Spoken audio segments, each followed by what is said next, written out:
Hello and welcome to Turning Point Tactics, the competitive Kill Team 40k podcast, focused on giving you the strategies and tactics to seize initiative every turning point. I'm your host Ryan, and I'm joined by the Gary Lineker to my BBC-sponsored, unbiased Kill Team show, Match of the Turning Point. Connor, how are you doing this evening, Connor? Sorry, I'm just deliberately choosing to leave no commentary today. Oh, very good, very good. I thought you just had a mute issue again. Again, when recording, because obviously we're very professional and we don't have any of those issues when doing our stuff. Anyway, Connor, so pretty busy weekend. I say pretty busy. It was we had a tournament at the weekend. Pretty fun weekend. It's pretty good actually, and it was a good opportunity to be able to get some games in under the new TAC Ops, new mission pack, and new match-based mission sequence, all that sort of stuff. I took a new team as well. I went with Blooded, and obviously you took a Recruit, didn't you? I did, yeah. They're a fun side to play. They are a fun side to play. They're just they're a tricky side to play. I think I've not quite clicked with them yet. I'm not quite figured them out, but I enjoyed my games. I think the thing with them is that against elites, it's very difficult for them to get the right damage output that they need, right? And maybe when we talk about some of the review, we can go into that as to what matchups you had and where you were struggling. Yeah, I'm inclined to, the games I struggled against were against elite teams, and I'm inclined to agree. We talked last week about leaving credible threats for your opponent, and against elites, I just don't think Crew can do that. They don't have to respect my models, as they would say, against a plasma gun or a melter gun. The other teams have got fusion pistol, that sort of thing. Yeah, absolutely. And interestingly, I found when I was playing as Blooded, just having that plasma gun, melter gun, plasma pistol, relentless power weapons, the Ogryn, the power fist. There's a lot there that elite players have to be actually quite careful of. You know, even the enforcer running over with a power fist relentlessly to go smash you in the head it can be a lot of damage to take before you take them down. So they have to play that one quite. They'll have to respect it, don't they? That's the main thing. So, but overall, I think it was a pretty successful weekend. So the one of the main things was we played on the map pack that we had made. So we sent out the map pack a little while ago, and it's online. It's available for everyone. But this was one of the first times that we had.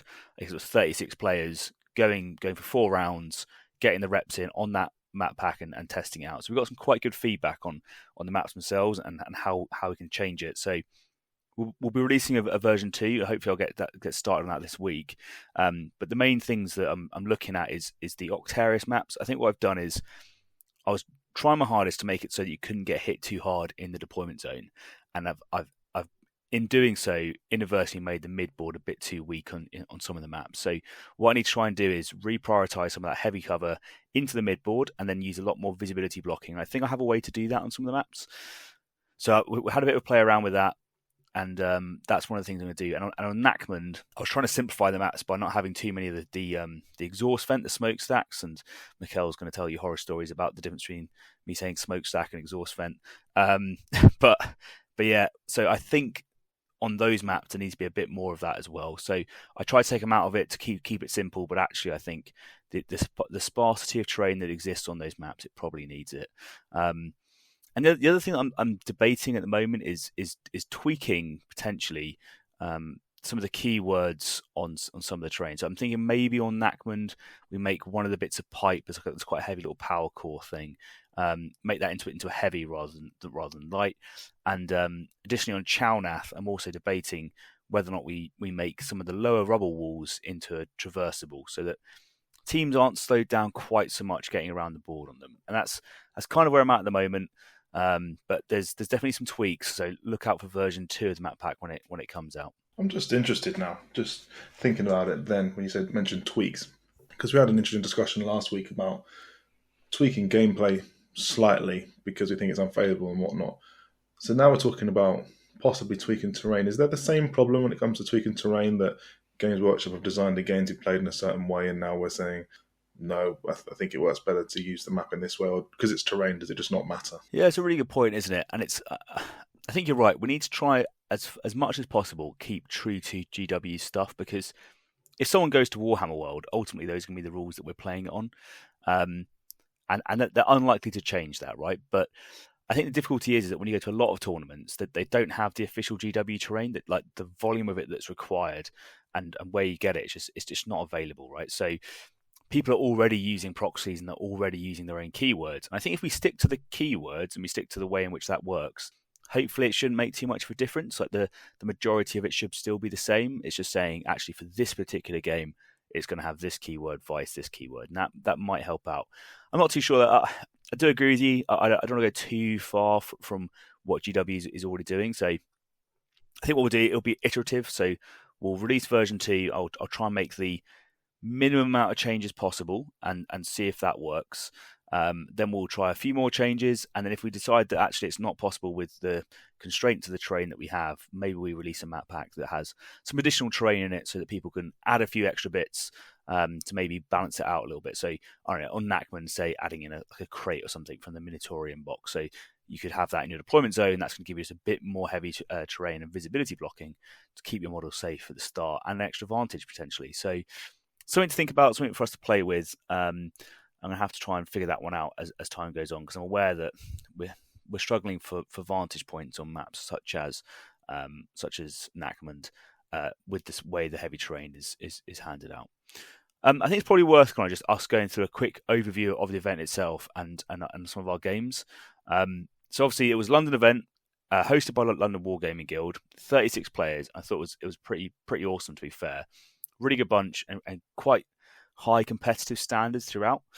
I ended up taking Blooded, which because I was looking for a bit of a deviation from the norm. I know they're actually doing quite well now based on win rates. So I was going to say I was looking to take a slightly weaker team, but actually their win rate's going up. So maybe they're being perceived as a bit of a stronger team. I think most of that's to do with the tac-op change, but we can talk about that in detail in Meta Watch at some point.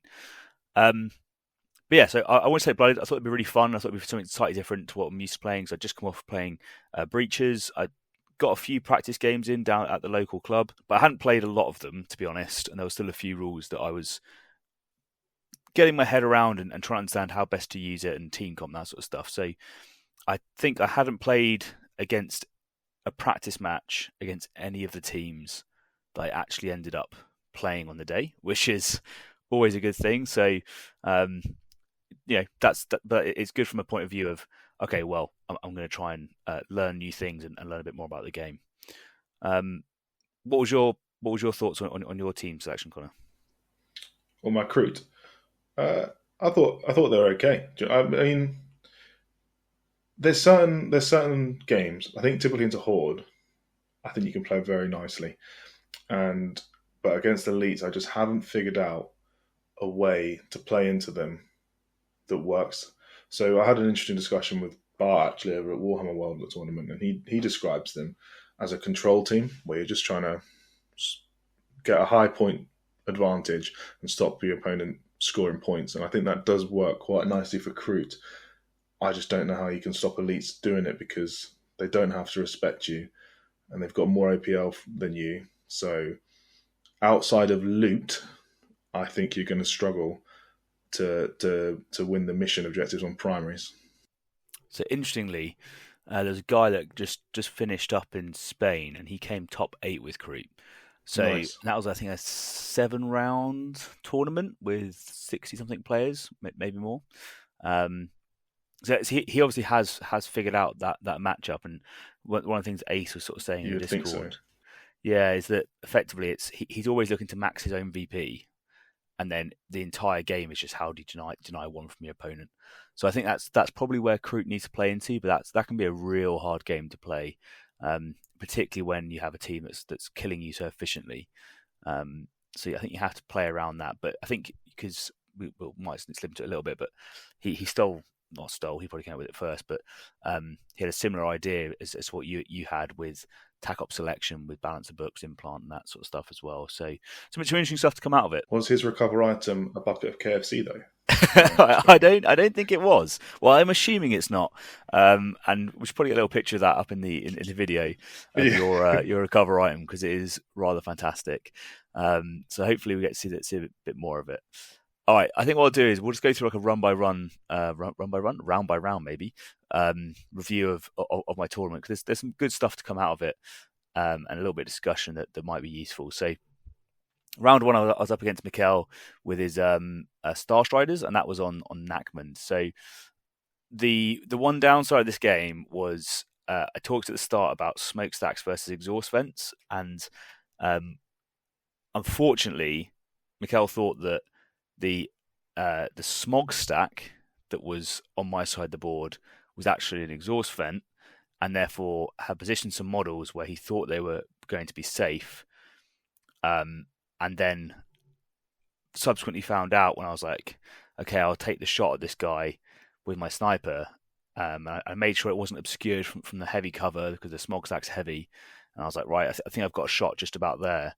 And at that point, I think the penny dropped, and he was like, "Oh no," which was frustrating because I don't like winning, based on someone getting caught out by something. And it wasn't like I tried to hide the rules or anything like that, but it was still frustrating that that he effectively lost a model, and he didn't think that it was going to happen.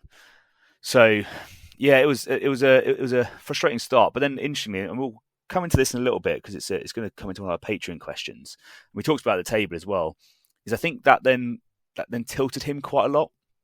And actually, realistically, all he had lost was a single voidsman, and it wasn't that much of a killing blow as such, right? But I think mentally, it shook him a little bit, and he got a little bit tilted as a result, and then was slightly over aggressive, trying to get his frag grenade into a position to, or through his frag grenade turn one, which then ended up not really doing or achieving much, and then started using his gun to shoot people, etc., etc. It was a bit of a cascading problem, so he started taking more risks early and did the same mistake that I'd done previously, my game against Clostry. So I was keen to learn from that myself there and go, right, okay, this is all about you lose a model, don't let it tilt yourself, go back to playing the mission. But the rest of the game sort of went fairly successfully for me. So because he was then focusing on trying to kill stuff rather than maybe say playing the objective, he left his Candid, the dog, on the recover item in a position where I could then charge and kill it.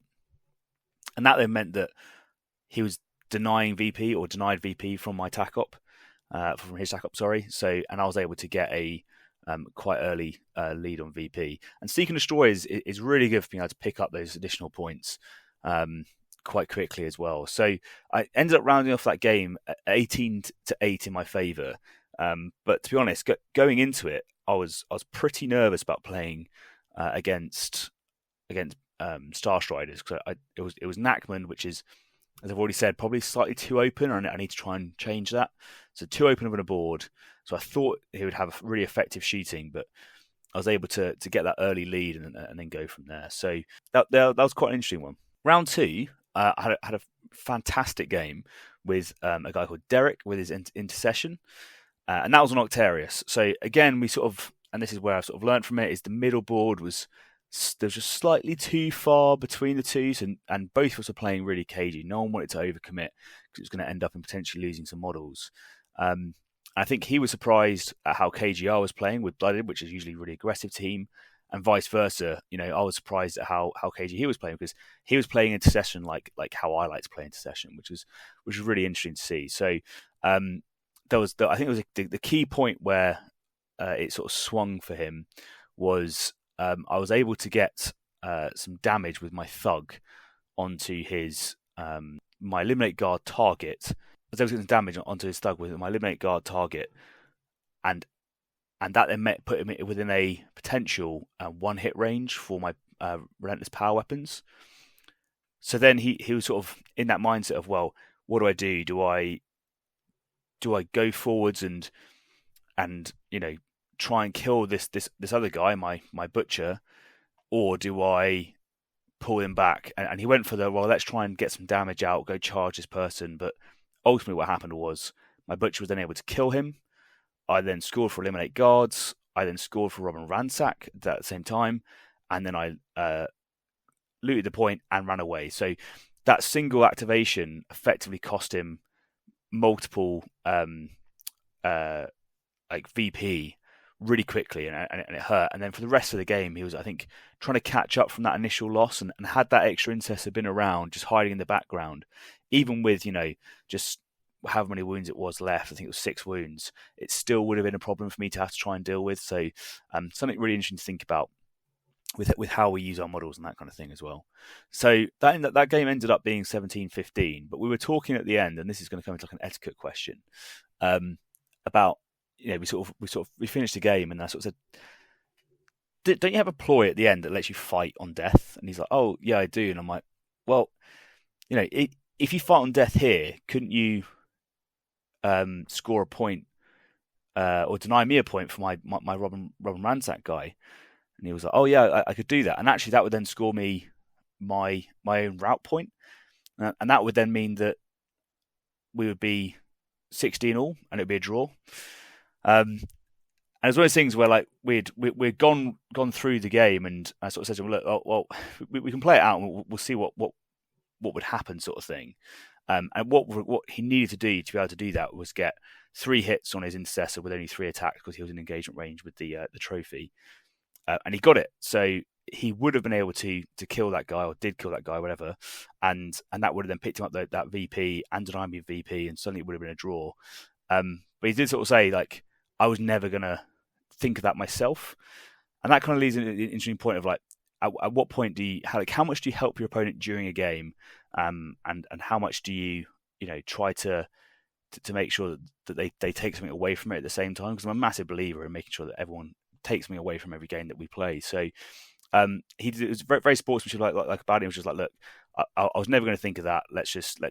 We finished the game at one point. Let's leave the game as it was, and we'll move on from there. But I think it was really interesting to talk about, and we'll talk about it a bit more in one of the Patreon questions, because I think there's a bit more to come out of that as well. And then round 3, I was against Matt with his Hive Fleet, and we were playing on Morok. And I've played Matt a few times now. I've played him against his Harlequins, and I've played against him. What else was it? Hunterclade, and he's played against but usually when I meet Matt, he's a very good player. We meet in like the final round. So this was different because it was in round 3, and he was playing Hive Fleet. So and again, this is just to show that how good of a player Matt is. Right, he's got to round 3 in the tournament running Hive Fleet, a compendium team, playing against some really good players running bespoke teams. So very, very good player.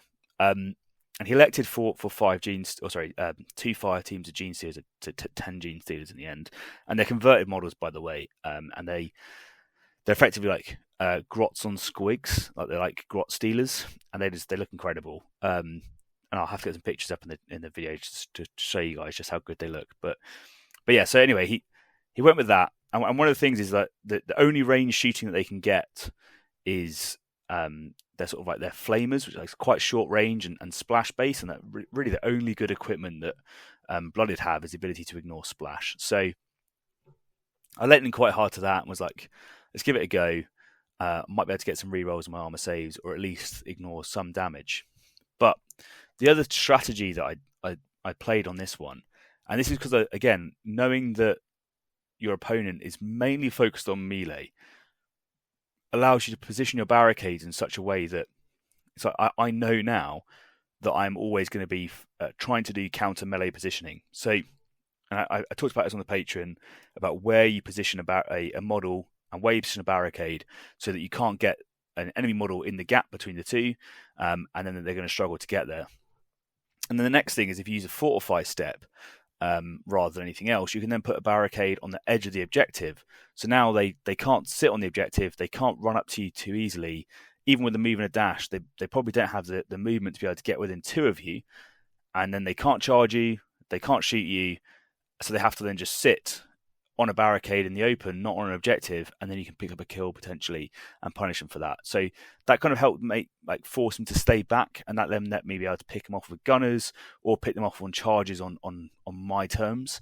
And I was doing a little bit of threat saturation as well, but I was using models that I knew that he really wouldn't want to try and tangle with. So, like the Ogrin on one flank and the Butcher on the other. So, and then my grenade guy somewhere else, and my plasma pistol leader somewhere else. So, and they were all out of threat. So you had like these two shooty threats that could move up and shoot people. You had melee threats where it was either a one-way charge or he's going into an Oghren where he's going to really struggle to kill that model.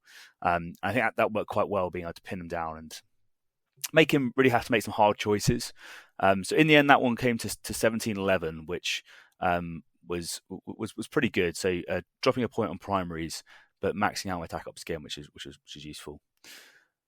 And then, as per sort of a running tradition, I think that is now, is that in the final round of the tournament, I seem to keep bumping into my teammates, which it's something that I hate it when it happens, but it's also kind of like the best way to finish, because you know you're going to get a really great game.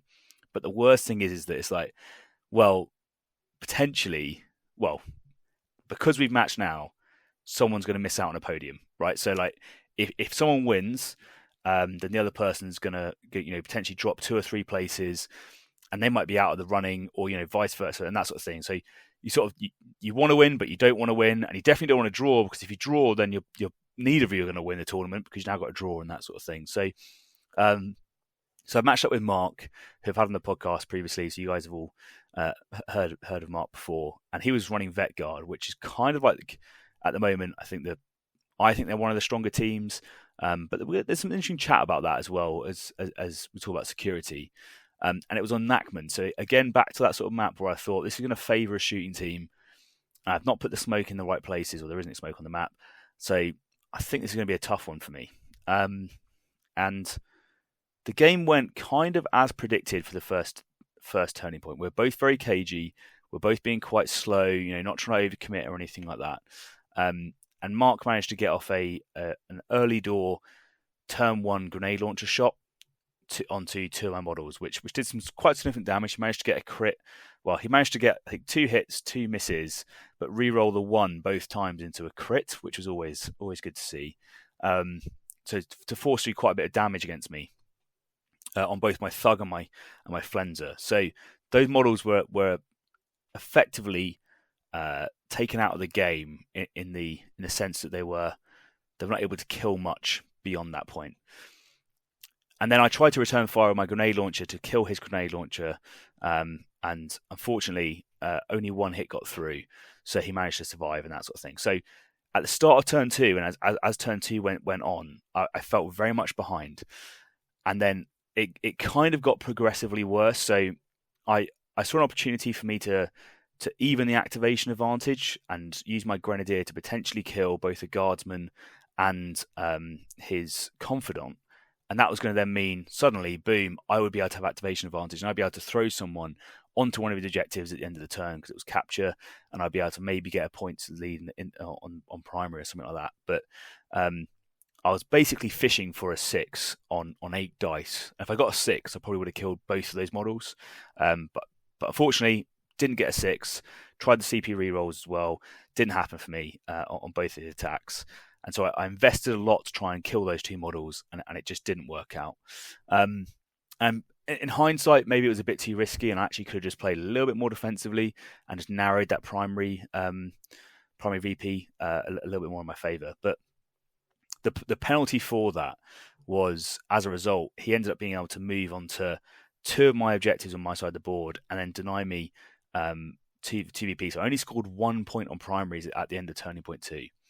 So I was like, very much, I'm way behind now. This is going to be real difficult for me to be able to come back from this. But again, just sort of come back to those core principles, and we'll talk about it because there's a patron question. I was like, right, I'm going to play the objective, play the mission, just really hard, focusing on it, playing it steady and smoothly, not giving up, not caving, trying to be smart with my moves. And I was able just to crawl back slowly but surely on points, and it all came down really to the last turning point, where I was able to use some charge blocking with some of my models to lock up his demo, so he couldn't clear out the middle with a large explosion, and also then score Rob and Ransack and position myself in a place where I then couldn't be killed by his leader. So it scored me 2 VP as a bit of a swing. And that was also paired with Eliminate Guards. So that scored me another VP. And that sort of thing. So suddenly, like with Seek and Destroy, I've racked up all of my tac ops pretty much in a turn and was able to max out quite quickly. that was really good for me. So I went from being quite far behind to suddenly getting quite a good lead.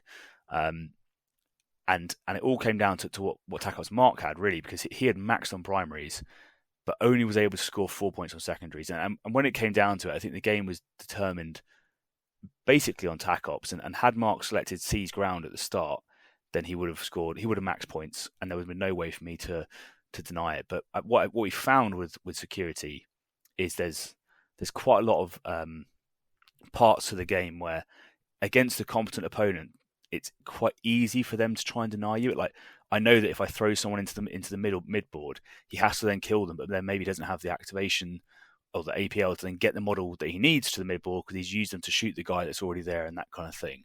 And same for secure the center line. So he was really struggling with his secondaries just to get those last couple of VP. And I was really struggling just to get those primaries. And what it came down to was effectively me trying to deny him those secondaries as hard as I could, whilst also max my own and reduce that VP margin. So the problem with that is it ended up with the thing that none of us wanted to happen, and we got a draw. So after all of that, we did the thing that we shouldn't have done. We drew, and it came down to effectively tack up scored, and Mark came third, and I came second after a very tense and well fought battle, which I think it's probably put us back to like a consistent 50-50 win rate with where he's beaten me with his commandos, and then I've beaten him with pathfinders, and then he's and it's been back and forth, and now we're on a draw again. So it's really never quite ending. But it was a fantastic game, and again I always say this about Mark, like he's great to play against, and I really thought at the end of Turning Point 2, I've lost this game, and there's no coming back. So it was interesting to see how that went from there to where we went in the future. That was kind of my tournament, Connor. I could tell you were having a tense game when I looked at you and Mark because of how sweaty you were. You were great. Both you and Mark looked pretty tense. It was going to the wire. Well, It looked engaging. we're also like behind on time as well. So because we're both out of practice with clocks, and it's something I need to go back to. So I was using a team that I wasn't particularly familiar with, so I had to check rules, and I was all in my head thinking about stuff. Whereas Mark was much more slick with his vet guard. And then I think at one point we did like an entire turn on his time, and then we did 2 turns on my time and that sort of stuff. So I sort of lost track, but I think I was playing slightly too slow, which I don't normally do, but I was. So we were behind on time, and I was very much aware of it. So we were trying to play quickly as well, and I think we were both trying to figure out if there was a way that Mark could have won on that last turn. I think there might have been a way, but it was pretty close, like to the wire the whole way, and it all really came down to the last turning point, which was pretty cool. No, fair play. And fair play to Ian, the guy that won it as well. He was very modest about it, actually. He said, I didn't actually end up playing you or Mark, I noticed that, but you can only play the guys that are in front of you, can't you? And he won all his games, and you and Mark Absolutely. didn't. So fair play. And that's kind of the thing where it's like at the end of the day, I do get how it works, and some people might look at it and say, well, you didn't play this person, that person. It's like, well, it's irrelevant. You played 4 games, you won all 4 games. We all knew what the win condition was, right? So, and had Mark won that game, then he would have won, and had I won that game, then I probably would have won. But we didn't, right? So, and as a result, there is one person who was undefeated, who won all their games, and they got the win fairly at the end. And it was interesting because I thought actually that us drawing was going to make us go further down the leaderboard, but we ended up with 2 members of Turning Point Tactics in the top 3, which I'm pretty happy with. Like 2 or 3 podiums I'll take most days of the week, I think. So it was good to see us up there and repping the name at least for the brand a little bit, and working hard for it right till the end. And we can't have any accusations of what's the phrase, like throwing games for certain people to get wins, because that was a very tense game that people were watching at the end. It was good fun. So obviously you and Mark were representing turning point tactics at the top end, and I thought I'd just show turning point tactics at the bottom end, just let Well, people it's good see. to do. It's good to do Yeah, because we want to represent all the player base, don't we? From exactly. casual Yeah, to competitive. We don't want to just exclude anyone. So it was nice of you to be hanging around those bottom tables and seeing how people were getting on. yeah. Well, actually, do you know what? I actually don't know. I think I came in 28th. I want to say there was a 36-man tournament, wasn't it, which was great to see. Yeah, I think I yeah, think I was towards that end of the podium. So my first game again, starting out with capture against Tom. Tom brought his Space Wolves intercessors. They looked great. He'd given them all capes as well and done everything. And he said he was quite new to Kill Team, but we spoke earlier about how the quality of the games were really high, and he played very well. I saw it as a beginner. He was still measuring angles, thinking about where he's putting his men, trying to get obscured shots off. He also chose the right team, I think. He chose several assault intercessors with chainswords, 4-5, which are great into crew, and then just the two gunners to hold back and capture points. So he played it really nicely. We were on Octarius as well. And, we spoke at the beginning too. I just couldn't, he didn't leave a man out. Obviously, he was doing the right thing, doing one-way shooting. But if I could move, I could get a shot back, and I just couldn't retaliate in kind. I brought the tribalist. I'm not sure how to pronounce it. And it's AP1, 5 shots, relentless if you do Phoenix for the Kimbad, but it only hits on 4s, which is a very swingy number. And AP1, the space, like if he rolls poorly, they can shrug it off at 4-5 as well, or 4-4 because he's intercessors. So I just couldn't get that damage back on him, unfortunately. And I either maxed my secondaries or got 5 on secondaries. But he just captured all the primaries and denied them for me. So the final score in that one was 12-15 to him. He did an excellent job, played it perfectly, so fair play to him. Second match, I was running into Otto and his OG Death Guard, so not Legionary. This is the Compendium Death Guard team. We were on Chalnath this time. And it's same story, I think. So they're not on paper as resilient as intercessors, because obviously intercessors can do better with crits and they've got more wounds. But they got Feel No Pain on 5s and 6s, and I felt a lot of pain. So his plasma gunner was like, I eventually gave him 9 wounds from a sniper, and he shrugged off 8 of them. And then he was using his gets hot, taking like 6 and then shrugging off 4 of them. And I was like, oh well, that's the way it goes sometimes, unfortunately. Sorry. I was going to say, there's a really interesting thing about the Feel No Pains as well, which I think is worth chatting on as well. Is so the problem with when you have like a really successful Feel No Pain roll is that it then you can save those wounds again.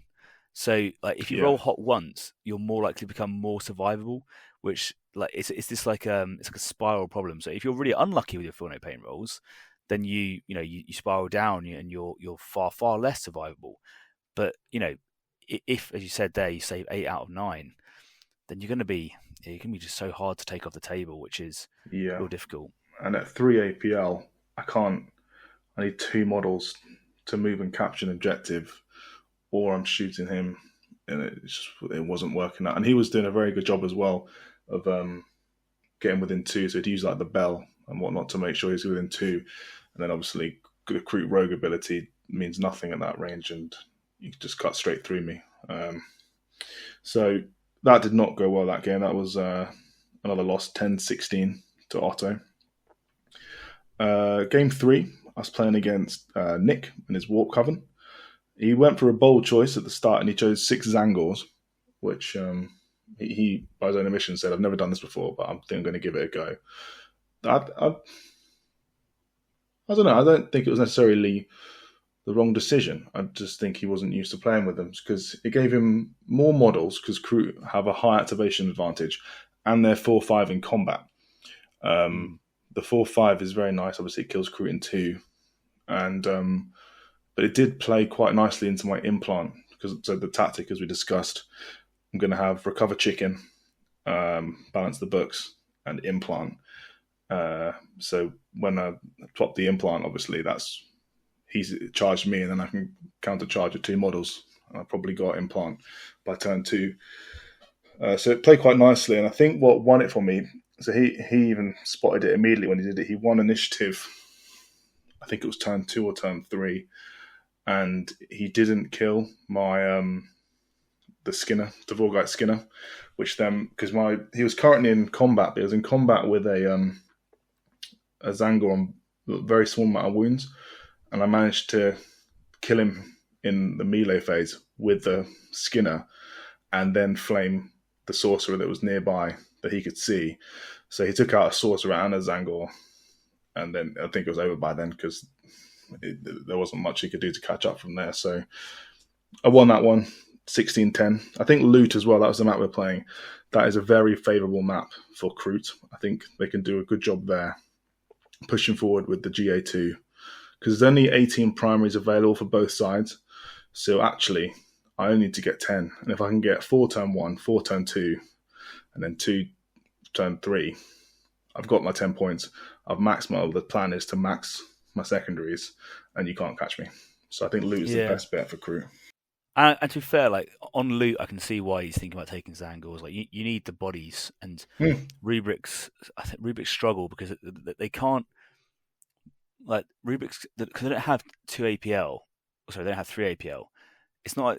They can't deny you the ability to loot an objective. If that makes sense. Yeah. So if you pop a trophy, you can run on there with a rubric on it, and just yoink it from them. And also the Zangors have a lot of 4/5 damage and relentless in their melee. So I can see why he's taken them, because a lot of your guys are sort of 3/4 on melee. So there's a chance if you don't get enough crits, he's going to be able to parry you out or do the damage that he needs to do and kill you in 2 when you might have to kill him in 3. I think his kill team selection was good. I think maybe he was just a bit out of practice with Zangors, and he needed just a few more seconds to think about what was really the problem in turn 3 when he won initiative. I think he would have spotted it and he would have played it right, and it would have been a very different game, I think. Yeah. I think as well, like being able to take that icon bearer that has effectively 3 APL for an objective and just babysit an objective and force people not to be able to get on it is a really useful tool. So I can see his thought process. I think it's probably just getting to grips with a complicated team, right? Because it takes a while to. It is a complicated team. They've got a very diverse toolbox, but tricky toolbox. You've got to think about them, I think.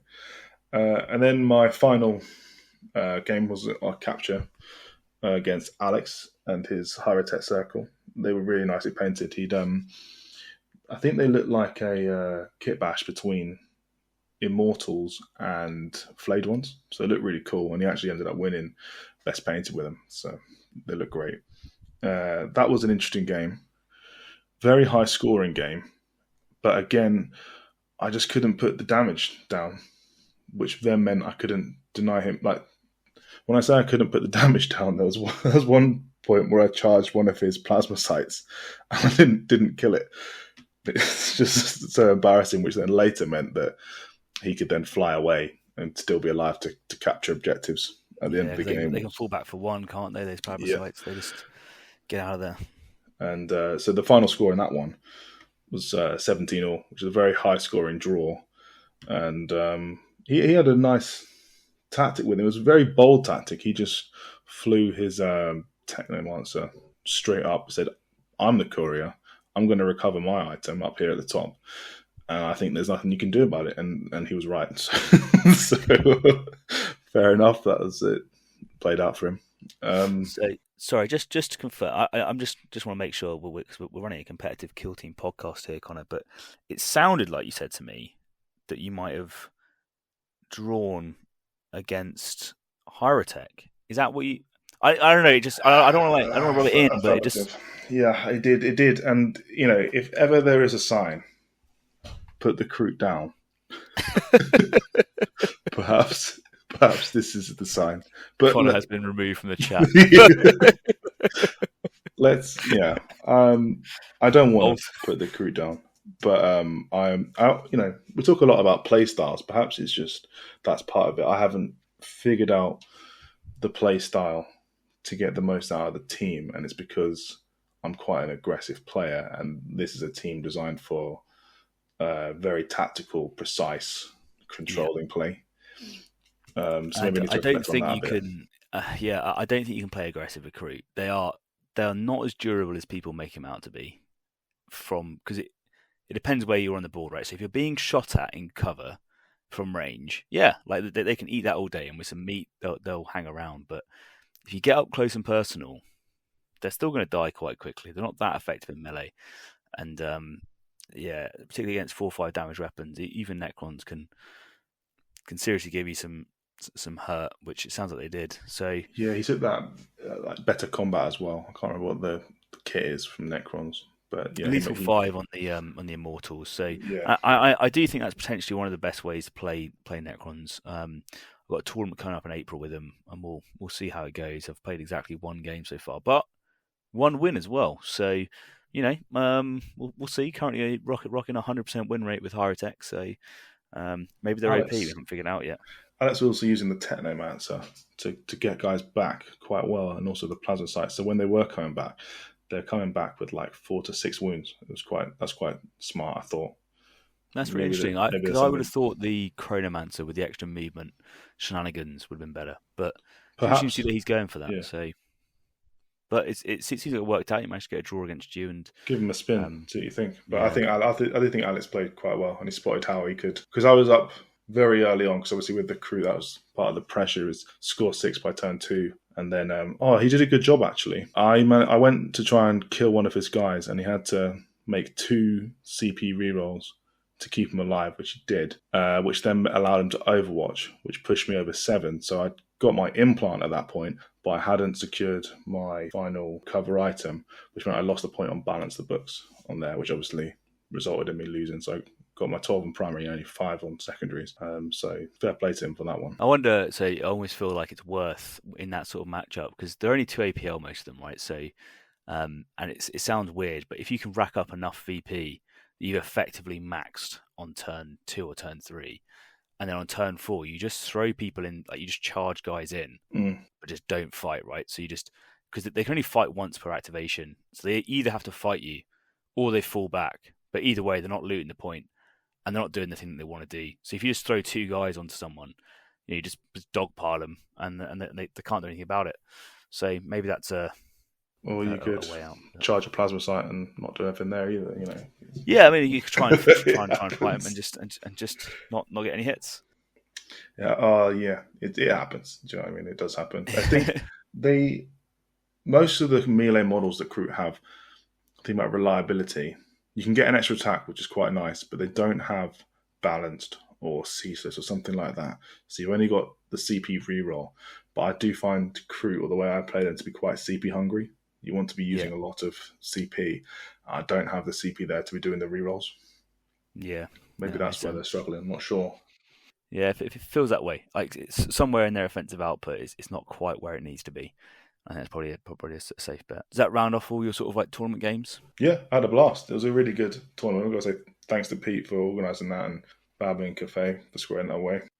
Yeah, absolutely. I would say like Pete has done a fantastic job organising tournaments, and the way it sort of worked is for everyone that's interested. So this was an entirely open board tournament, but each round had a set mission that everyone would play. But obviously the objective layouts were different on each table, so different terrain, different maps, all that sort of stuff. But the mission was the same, which then meant that everyone got the same VP or the same opportunity of VP for each mission they played, which I thought worked out really well. Um, Makes it very and it even, was isn't it? Yeah, and it was a nice balance. We had capture, which is obviously just positional based play twice, and then we had 2 action based games as well. So we had loot, and we had sorry, it's capture, and the other one is Secure. secure. Yeah, so we had secure and loot, and then 2 captures, which I think I personally think is the most competitive way to balance out between the two. So that was really good. Um, Okay, Connor. So if people are listening and they're thinking, this has been some good chat so far, I know we have quite a lot of good chat about to come. We have some Patreon questions, we have a tactical tip and a bit of meta watch discussion as well. Hopefully we can cram that in as fast as we can do. But and they think to themselves, this is really good. How can we support this?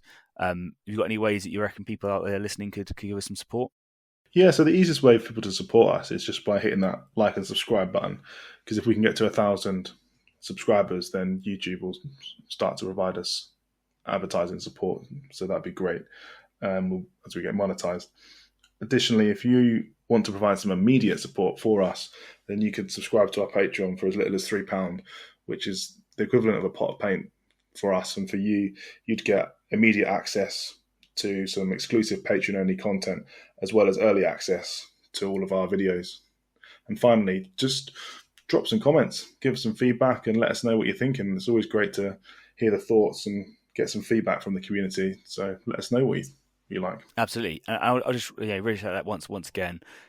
It's the subscribers is what we need to be able to get monetized by YouTube. So everyone who's subscribing, thank you so much for that. And I think we're up to like 400 now, and it's still climbing, which is awesome stuff. And we've got about 15 patrons, which is fantastic. So thank you so much to the patrons for giving us all of that help. It really isn't lost on us just how much that support is happening. And as a bit of a thank you, we asked the patrons for some questions, and that's kind of the way I think we're going to go forward as well. Is that I'm going to give effectively a direct Q&A to any patron. They can ask a question, and it'll get straight onto the podcast, and we'll hopefully give them some good answers or some key takeaways. So. Conor, we'll go with the first patron question. Yeah, sure. So, how do you focus and prioritize when playing from behind? We've all been there when the opponent and dice were just going the opponent's way. How do you get yourself back into the game? I feel like this is directed personally at me, but I think you'll give a better analysis. So. That's just because you're just always losing. So I always feel down because I don't win very much, and I just want to figure out how I can win. No, we jest. Okay, so obviously this was the last game of the day is a perfect example of this for me. Was end of turning point 2 against Mark. I think anyone that came to that table, looking at the board state, looking at the VP, would have said, game, set, and match, Mark wins, and probably by a landslide. And interestingly, what I'd say as well is, with the new missions, I think had that been an old mission, it would have been even more apparent. So I think I would have walked away, not even scoring double digits, while Mark would have been pretty much maxing. But no, so that was a game where it went from exactly that. I was behind, it wasn't working out, and I just managed to claw it back to, and albeit only a draw, but a draw all the same. So the main thing I'd say is the first lesson there is just don't quit, right? So in my head I was like, I know I'm behind, I know this is probably not winnable, but I also thought I owe it to Mark to play the best I can against this. And there were some dice rolls that were pretty funny where I was like laugh out loud at how bad it went, one way or the other, But that's kind of the thing. I owe it to Mark to make sure that I give him a good game, and I'm right to the end. I have to make sure that I'm not just throwing in the towel and giving him a free win because a single dice roll didn't give him away, whatever like that. So don't quit. That's the first bit. The next bit I'm going to say is you got to focus on VP, right? So as soon as the chips are down and you're behind where you should be, you got to start thinking to yourself, all right, okay, where are these points? How do I get these points? And how can I really start minimizing what my opponent is scoring and maximizing what I can score. And the way that the way I'm doing that is I'm not just looking at like turn 2 in isolation or turn 3 in isolation, but like, okay, well, if I go and deny this guy 1 point this turn, or score myself 1 point this turn, but lose myself 2 points next turn, is that worthwhile? Not really. So so look at it as a budget across the whole of the game and think to yourself, okay, how can I get the most out of these models? And with that in mind, don't throw them away. So that there was a moment where I was like, I could move this Flenser and just run him into the middle and maybe deny central control this turn, but he's probably just going to die. And I'll end up with one less model on the board. And I said, I was going to do it. And I was like, actually, no, right, pull him back, keep him here, because if he stays where he is, he's babysitting this objective. It's going to get me another VP on the objective he's currently on. And it's going to be really hard for Mark to deny me that VP. And then also on turn 4, I can throw him forwards and I can deny him secure centre line. Or by leaving where he is, I can do that central control play as well. So just having that guy available to be able to throw onto one of those two problems at the end made it a much harder problem for my opponent to solve. And that then meant that I could again deny more VP and bring it much, much closer. So keep those activations on the board, and the longer they're on the board, the more it hurts for your opponent. And then, the next thing I'll say is that the dice usually even out, right? And it's sometimes they won't, and you'll just roll pretty terribly throughout. But you never really know when your good dice are going to come in, and it might be that it's a grenade throw where suddenly you roll loads of crits and you kill two models and that sort of thing. But or it might be that my one of the ones where I really needed it to pull off was my sniper shooting someone and killing them, and it did, right? So I also retained a crit, I rolled all my hits, and I was like, guaranteed that guy is now dead because he's taken one mortal wound and a minimum of these other ones have gone through. So it was one of those moments where you go, okay, if I just keep focusing on doing these things, I'm going to be able to do it. So dice usually they will figure it out, but you have to be in it to be able to figure it out, right? Like if you throw away your models turning point 2 and turning point 3, you're not going to be able to have the opportunity. So keep going forwards, keep trying, and work from there. And then the last thing I'll say is like your opponent might depending on how good they are, like get a little bit complacent. And that's when you can really try and capitalize. Like they make a misplay, they leave someone out, and suddenly, boom, you're in, and you can get some advantage. And example was in my game was I was able to do a dual charge and lock up Mark's demo, and he was really trying to think of how he could get that demo guy out of where he was to be able to activate him and kill some people that he wanted to kill. I don't think that move was actually going to win the game, but what it meant was that he charged his leader into one of the guys that was locking that dude up, and as a result, the leader killed my random bloody guardsman. Who cares? He was just there to do his purpose. He did it, but then my butcher could kill the guy that he was in melee with, and then charge his leader and sit in between both the demo and the leader. So now I've charged with Rob and Ransack into a guy that has already activated, and I can't be killed effectively. So, boom, that scored me 2 VP as an immediate swing, which was probably something that I'm guessing Mark didn't necessarily see coming, but was a huge moment for me to be able to bring myself back into the fight because I knew that I could score Rob Ransack, give me 1, but also get me that second point for keeping him alive at the end of the game, which is a pretty significant swing for me. So, it's the game's not over till turning point 4. Keep playing it, keep calm, focus on that VP, don't throw any models, keep those activations as long as you can. Hard prioritize denying your opponent VP just to try and minimize the gap between yourself and them. So, make sure that you try and keep it as narrow margin as possible. The dice will usually even out over the course of the game, and there's capitalizing on into that complacency that you might see going on, and that's the best advice I can give. And it might work for you, it might not. If you roll 1s and 2s, all 4 turning points, that's sometimes that happens. But it's the way of the game, and it's interesting. I think as my games went, I rolled really hot game 1, then pretty cold game 2, then really hot game 3. And then pretty cold game 4. So mine sort of did it not in the games, but between the games, if that makes sense. So there was quite a few rolls on that last game against Mark where I was like, if this could just do something, then I'm in. If I could just get a kill off this, and it was never quite pulling off, which it's just the way it is. Connor, anything you want to add to that? Any points, your thoughts that you think's worth adding in? No, I think you've nicely summarised everything that I'd say. Yeah, just I'll reiterate it. Just keep cool. Don't get triggered, and keep playing the game. The dice will probably even out over the course of the game. Just do your best, and even if you do lose, you're going to learn something from the game. If you lose your cool, then you're probably going to walk away with nothing. But if you keep a level head, play the game as best you can, and lose, you'll be able to analyze it later and go, okay, do you know what? If I did that, that's where it went wrong, and I won't make that mistake next time. Awesome stuff. So hopefully that helps with that. Do you want to go on to the next Patreon question, Connor? Yeah, sure. So, what are the priorities when playing different types of teams into each other? Elites versus Horde. Are you when playing Elites versus Horde? Are you trying to kill lots in turn 1 or 2, or even out the number and then go for VP in turns 3 and 4? Or is it better to just get early objectives and absorb damage holding them? Also, if your local meta is all Horde teams, what can you expect from when playing an Elite team, at a tournament? Okay, great question, and and I think my game against Derek's probably what I'd say is the one of the best ways to play elite teams because so a lot of people make a mistake when playing elite where they they try to win the game on turning point one a lot, but I'm going to say that you usually won't be able to do that with elites, but you're probably quite likely to lose the game on turning point one. So each of your models, like you got to have this mindset with your elites, right? The longer that model is on the board, the more of a problem it becomes for your opponent, right? So, and that particularly is apparent from turning point two onwards.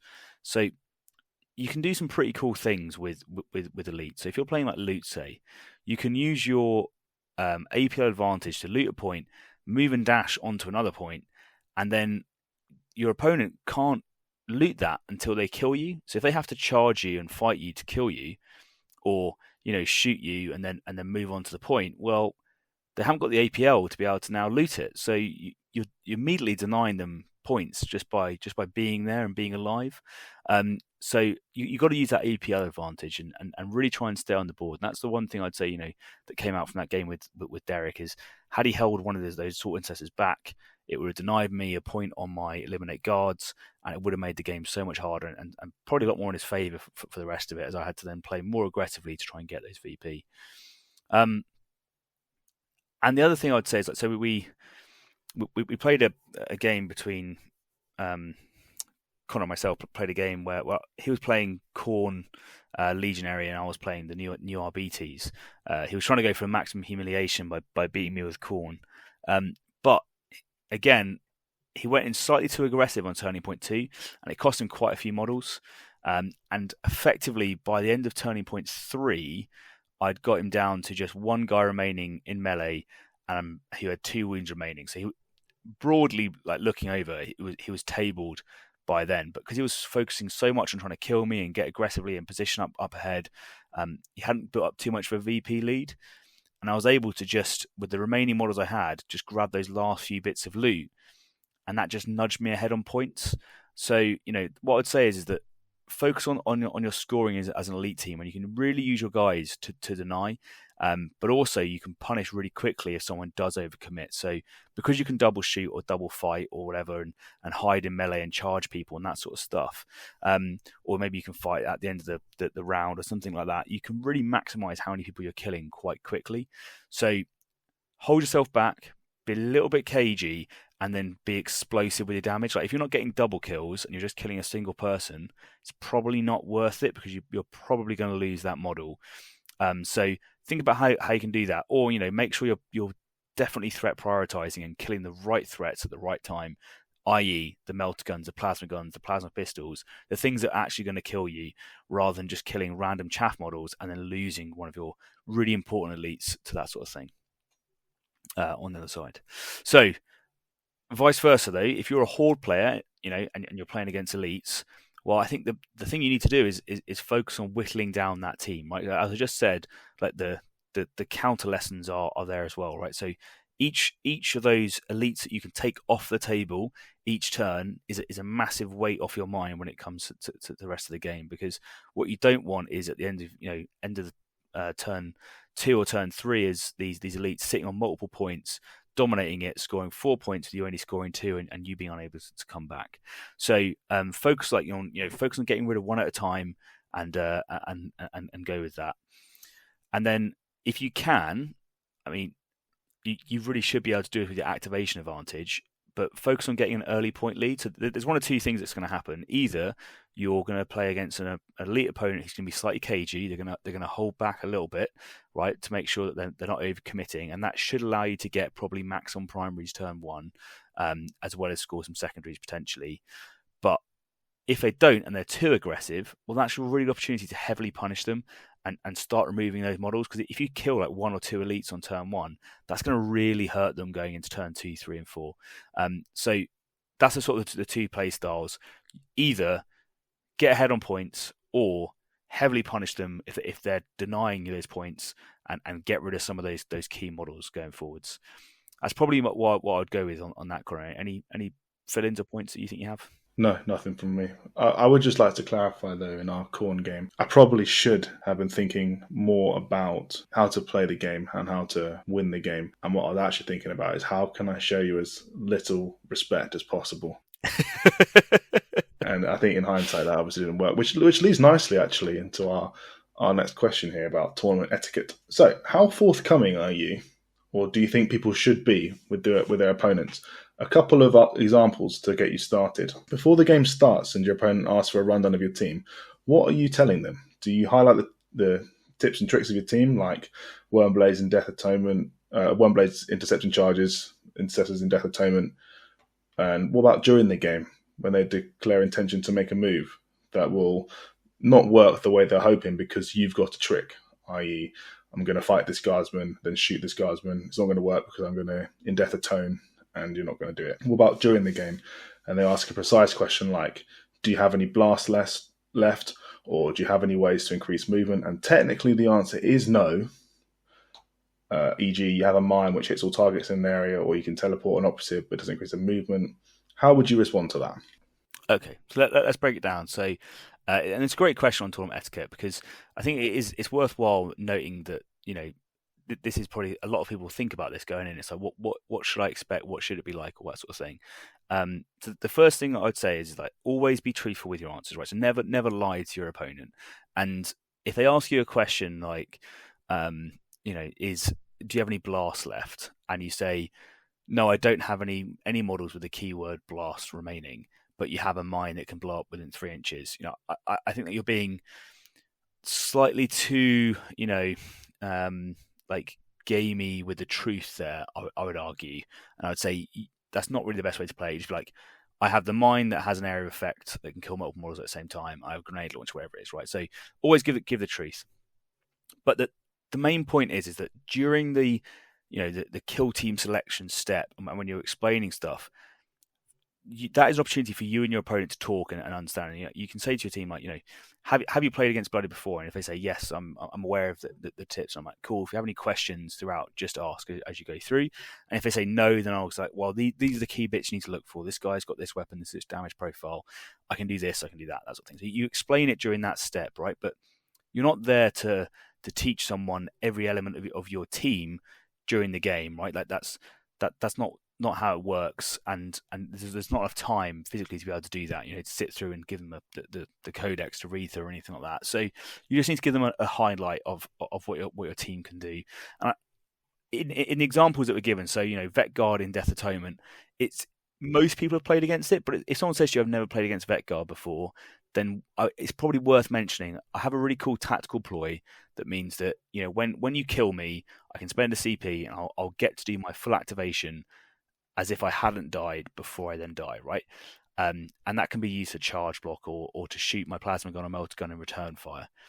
And they can then go, okay, cool, and you've told them that, right? So if they then choose not to use that information in future, every time that they go to shoot at someone, you don't have to constantly say to them, by the way, before you shoot, are you sure you want to shoot this plasma gunner? Because I could do in Death Atonement and I could shoot return plasma fire at you.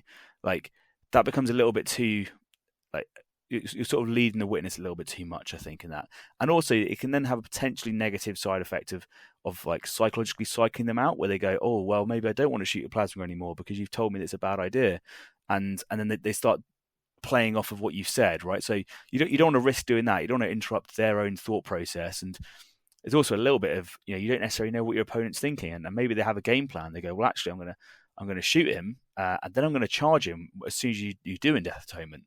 But then if they then tell you, well, yeah, I want to do it because I'm going to charge him, well, then you're going to go, well, I'm not going to do it now, and then it then ruins their game plan, right? So it's that kind of thing of like, there's only so much you should be good doing back and forth, but you can be very, very honest with each other. And I think if they ask you a direct question, like, oh, do you have an ability to stay alive post attack or anything like that, then I think you should probably answer it truthfully. Is probably the way to go. I would also say, to be honest, as Kill Team is pretty casual in general and pretty nice place to play around. So when in doubt, err on the side of what would my opponent appreciate more is probably the way to go with that. So Pre-game, be very open and honest. Give them the opportunity to ask any questions they can about your team, right? Because that's the opportunity that they should have. And make sure you explain your team's abilities going through. And then, during the game, make sure you answer the question. You don't have to be like a lawyer with it and answer only exactly what it is that they've asked. But make sure you give them a truthful interpretation of what it is, the intent behind what the question is that they're asking. I think is probably the way that I would look at it. Any thoughts on that, Connor? I think it just boils down to no gotchas, no feel bads. Just if you put yourself in their shoes when they ask the question, how would you feel if you answered it in a certain way? So I'm thinking, so in some of my games, someone said, "So if I move my model here, your sniper won't be able to see him, will you?"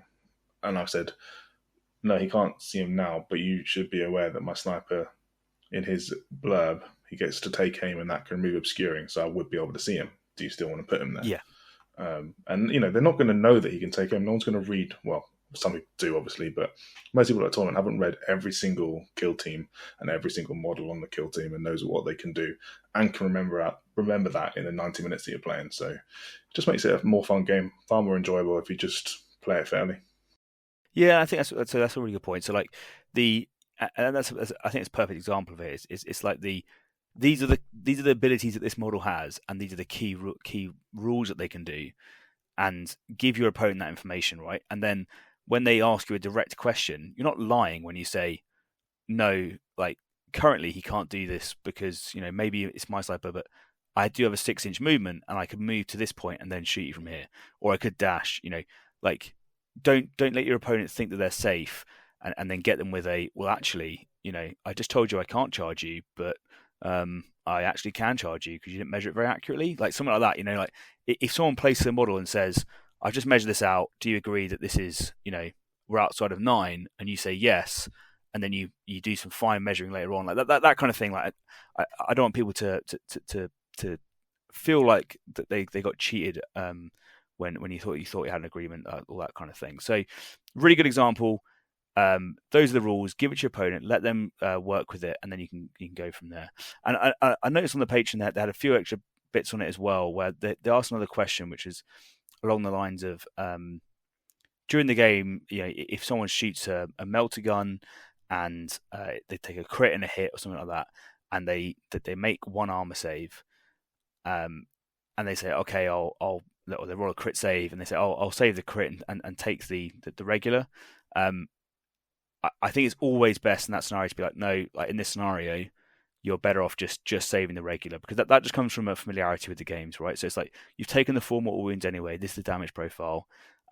You're better off just saving the regular and letting the crit go through. That's just I think a much better way of dealing with that kind of thing going forwards. Okay, so we are slightly behind on time because we talked for way too long. So maybe we roll the tactical tip into next week, Connor, and we just finish off on the meta watch discussion for today. What do you think? Okay, that sounds fair enough.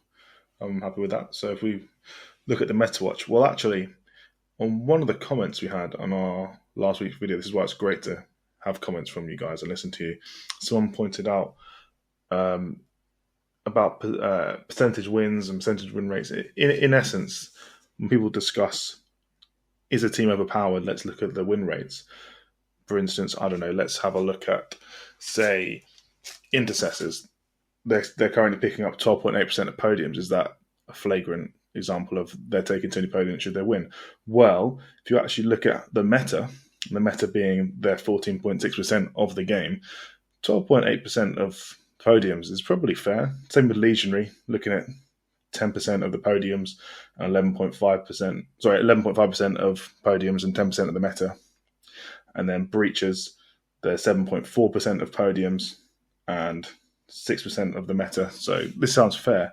What's interesting, though, is that Star Striders are picking up 7.1% of podiums at 3.8% of the meta. So maybe there's an example there that this is a team that's performing slightly better than they should do. But we also have to remember that this is quite a small data set. There's only a few hundred games here. We're not looking at thousands of games.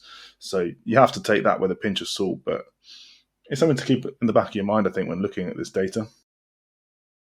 Yeah, and it's I think the really interesting point there. So you would expect that the more players that play a faction, the more wins you would see, right? That's like the logical assumption that you'll make. So Intercession is the most played team, and therefore you would expect it to have the most amount of tournament wins.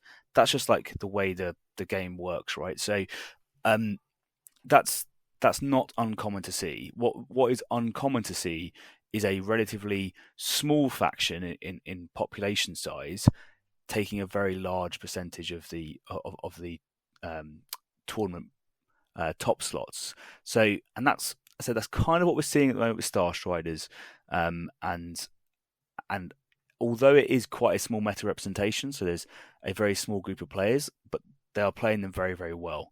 So it's something to take away from it as a stats point of view. Is there's always a little bit of like look at it both ways. Like so it's not as simple as saying this team has won a lot, therefore they are too strong, because Intercession is actually on a 50% win rate, so they're winning just as many games as they're losing, but with the right players, they're winning more tournaments, right? Because the good players are going 4-0 and the bad players are going 0-4. That works out the perfect 50-50 that we are expecting. But obviously, overall, it's kind of balancing itself out. But because there's so many people doing that, we're looking at a much higher amount of trophies for them vice other teams. So, really interesting point to look at. I think something that we'll have to consider as we go through this analysis is, what is the size of that meta representation and how many trophies are they taking based on that population size? Because there's a few teams at the moment I think slightly overperforming, which we'll see what will happen, because there's rumours of a March balanced data slate, but we'll believe it when we see it. So it's not here yet, and it could be delayed, because I know that the 40k one hasn't come out yet, and we usually come out after that. So yeah, it'll be interesting to see what happens. So, I think that's a pretty good point for us to try and finish on, Connor. Unless you think there's anything else that you want to throw in. Yeah, I just want to say that obviously we spoke today about Mark and how good an opponent he is. If people wanted to hear more about Mark's tips, we've done an episode with him already, episode 5. We also mentioned the fact that the tournament this weekend was run by Pete, who did an excellent job. And if you want to hear Pete's tips on running tournaments, you can listen to episode 2. And thanks again to Hot Sauce Teddy for providing today's data. Yeah, that's such a good point. And to be fair, like episode 5 for anyone that's really into getting better with tournament tips, Mark has some phenomenal tournament tips competitive like play tips that you can take away and immediately start applying to the table. So 100% agree. Go check that out. And if you're a TO or you're interested in making that step from being a casual player to do what I want to go to a tournament for the first time, I'm not too sure what I need to bring or anything like that, then checking out episode 2 with that tournament 101 with Pete is probably the best place to go, because Pete's done that, built a huge scene in London. He's done that TOing for the first time, built it up, and now I would argue is probably seen as one of the top or most respected TOs in the UK, along with the guys up in Manchester. So between them as the sort of the powerhouses, they're viewed in really high regard. So if that's what you're into and you're into the TO side of things, check it out. Or if you're a new player looking at how you might want to get into the tournament scene for the first time, I'd also say that's probably worth checking out. So 2 episodes there with some good gen. That's going to bring us to the end of this episode. So hopefully you did find something new or useful while listening. And if you did, as we said, throwing us a like would be greatly appreciated. But what will help us even more is if you can hit that subscribe button. And you'll get those notifications as soon as the next episode drops, which is always helpful. And it's probably the best way to help a small channel like ours. If you can't wait and you want early access to all of this content ahead of time, we do have a Patreon for as little as £3 a month. As always, we'd love to hear your thoughts and feedback, so drop us a comment below and we'll get right to you. Thank you so much for listening. I'm your host, Ryan. This has been Turning Point Tactics, and we'll see you next week. See you next week.